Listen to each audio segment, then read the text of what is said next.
Selamat pagi saudara-saudariku, dimanapun kita berada. Pagi hari ini kembali kita akan diberkati melalui firman-Nya. Pagi ini yang sakit Tuhan Yesus sembuhkan, yang susah Tuhan Yesus akan hiburkan, yang berkekurangan Tuhan Yesus akan cukupkan. Pagi hari ini kita tahu Tuhan Yesus itu penuh dengan belas kasihan. Kita punya Allah yang luar biasa, yang sanggup menolong saudara dan saya. Saudara-saudariku, pagi hari ini kita mau ingat bahwa Tuhan Yesus itu Tuhan yang penuh dengan belas kasihan. Dia yang mempunyai hati yang berbelas kasihan kepada saudara dan saya.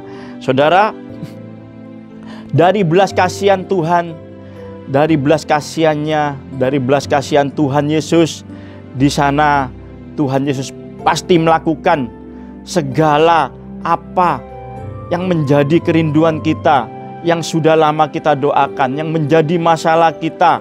Lewat belas kasihannya Tuhan Yesus menolong saudara dan saya. Haleluya.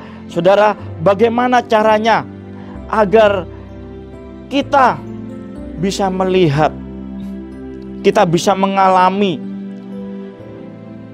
belas kasihan Tuhan, kita bisa mengalami jawaban doa, pertolongan Tuhan yang betul-betul Tuhan Yesus kerjakan di dalam kehidupan kita. Saudara, yang pertama, mari kita baca di dalam Yohanes 11 ayat yang ke-20 dan ke-21. Saudara, ini cerita waktu Lazarus mati. Ya, kita langsung baca di ayat yang ke-20. Yohanes 11 ayat ke-20. Ketika Marta mendengar bahwa Yesus datang, ia pergi mendapatkannya. Tetapi Maria tinggal di rumah. Maka kata Marta kepada Yesus, "Tuhan, sekiranya Engkau ada di sini, saudaraku pasti tidak mati." Saudara, kita perhatikan apa yang dikatakan Marta. Saya ulangi, "Tuhan, sekiranya Engkau ada di sini, saudaraku pasti tidak mati." Ya, kalau bahasa sehari-hari mungkin, "Tuhan, kalau Engkau ada di sini, saudaraku Lazarus ini lo tidak akan mati." Ya, mungkin Marta katakan begitu. Saudara, mari kita lihat dan kita bandingkan dengan apa yang dikatakan oleh Maria. Kita langsung baca di ayat yang ke-28. Dan sesudah berkata demikian, ia pergi memanggil saudaranya Maria dan berbisik kepadanya, "Guru, guru ada di sana dan ia memanggil engkau." Ini Marta berbisik kepada Maria bahwa dia katakan, "Guru ada di sana dan ia memanggil engkau." Ayat yang ke-29, mendengar itu Maria segera bangkit lalu pergi mendapatkan Yesus. Tetapi waktu itu Yesus belum sampai ke dalam kampung itu. Ia masih berada di tempat Marta menjumpai dia. Ketika orang-orang Yahudi yang bersama-sama dengan Maria di rumah itu untuk menghiburnya, melihat bahwa Maria segera bangkit dan pergi keluar, mereka mengikutinya karena mereka menyangka bahwa ia pergi ke kubur untuk meratap di situ. Ayat yang ke-32, setibanya Maria di tempat Yesus berada dan melihat dia, tersungkurlah ia di depan kakinya dan berkata kepadanya, "Tuhan, sekiranya Engkau ada di sini, saudaraku pasti tidak mati." Ya, saudara, apa yang dikatakan Maria kepada Yesus? "Tuhan, sekiranya engkau ada di sini, saudaraku pasti tidak mati. Apa yang dikatakan Maria kepada Yesus sama dengan apa yang dikatakan oleh Marta tadi, ya, di ayat yang ke-21 tadi. Saudara, ayat yang ke-33 saya lanjutkan. Ketika Yesus melihat Maria menangis dan juga orang-orang Yahudi yang datang bersama-sama dengan dia, maka masih gulah hatinya. Ia sangat terharu dan berkata, "Di manakah dia kamu baringkan?" Jawab mereka, "Tuhan, marilah dan lihatlah." Ayat yang ke-35, maka menangislah Yesus. Saudara, ketika Yesus melihat Maria menangis, maka masih gulah hatinya. Ia sangat terharu. Bahkan pada ayat yang ke-35 dikatakan, maka menangislah Yesus. Apa yang dikatakan Marta dan Maria sama, saudara ya. Titik komanya kalau saudara perhatikan sama, ya. Tapi kenapa waktu Maria yang berbicara kepada Yesus, hati Yesus tersentuh, ya. Saudara, kadang sama dengan jemaat Tuhan, kita sama-sama ke gereja, kita sama-sama beribadah kepada Tuhan, kita sama-sama melayani Tuhan, kita sama-sama berdoa kepada Tuhan, kita sama-sama mengasihi Tuhan. Tetapi saudara, kadangkala yang satu doanya sudah dijawab, yang satu belum mengalami jawaban doa, belum mengalami mujizat Tuhan. Saudara, kita mau belajar dari dua orang ini yang sama-sama mengasihi dia. Kita baca ayat yang 32. Kita ulangi ayat yang ke-32. Maria tersungkur di depan kaki Yesus. Saudara, ini yang membuat hati Yesus masih gul. Masih gul itu artinya susah dan sedih, ya, karena sesuatu. Ia sangat terharu, bahkan ia menangis. Jadi kita perhatikan perbedaan yang dikerjakan oleh Maria dan Marta. Ya, kalau Marta dia hanya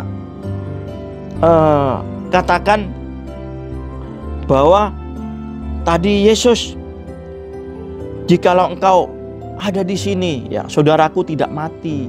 Sama, Maria juga katakan begitu. Tetapi perbedaannya yaitu Maria tersungkur di depan kaki Yesus, Marta tidak. Saudara, apa artinya tersungkur di depan kakinya? Saudara,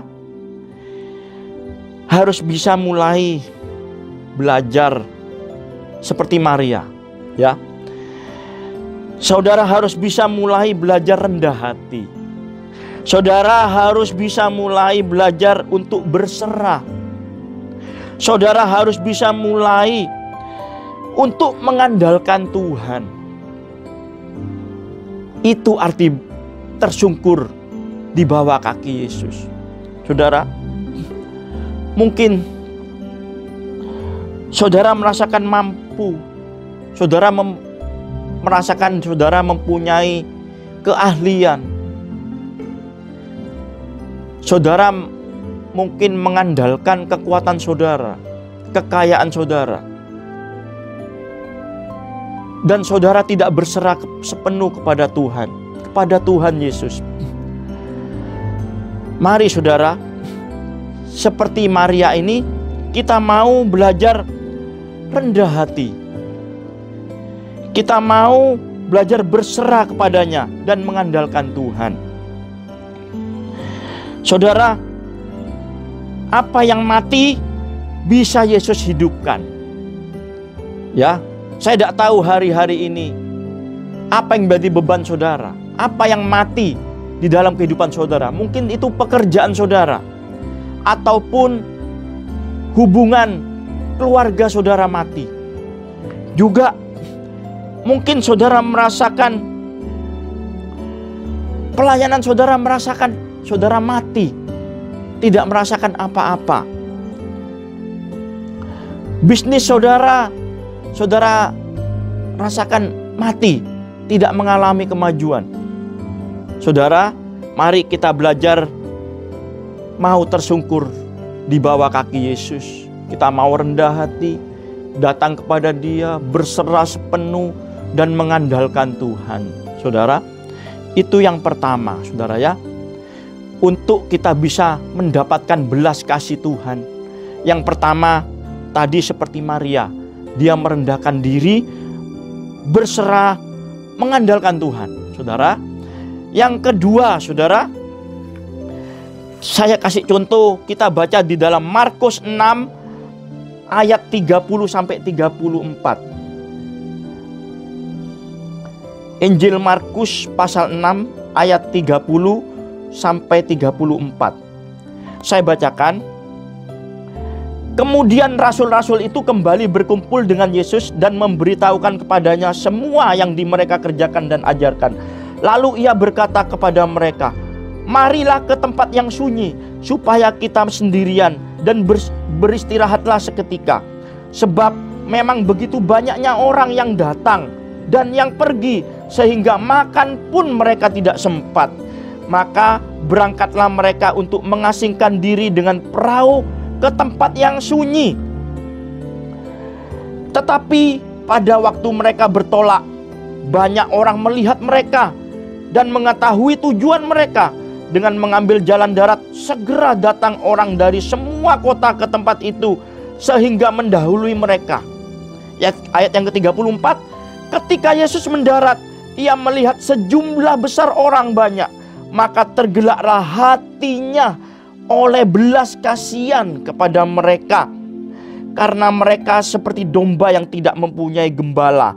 Lalu mulailah ia mengajarkan sebanyak hal kepada mereka. Saudara, di sini diceritakan bahwa Yesus bersama muridnya melayani Tuhan, dan sampai mereka tidak sempat makan. Akhirnya Yesus ngajak bertolak ke seberang bersama murid-muridnya. Tujuannya supaya mereka bisa beristirahat. Tetapi orang banyak mendahului lewat darat, saudara ya. Lewat darat, sehingga waktu Yesus mau mendarat, orang-orang sudah tiba duluan. Dan Yesus melihat orang banyak sudah datang. Lalu apa yang dikatakan Yesus, saudara? Ayat yang ke-34. Ketika Yesus melihat sejumlah orang banyak, maka tergeraklah hatinya oleh belas kasihan kepada mereka. Saudara, kembali Yesus tergerak hatinya oleh belas kasihan. Dari hati Yesus yang tergerak oleh belas kasihan, saudara, Yesus berkata, ayat yang 38, setelah Yesus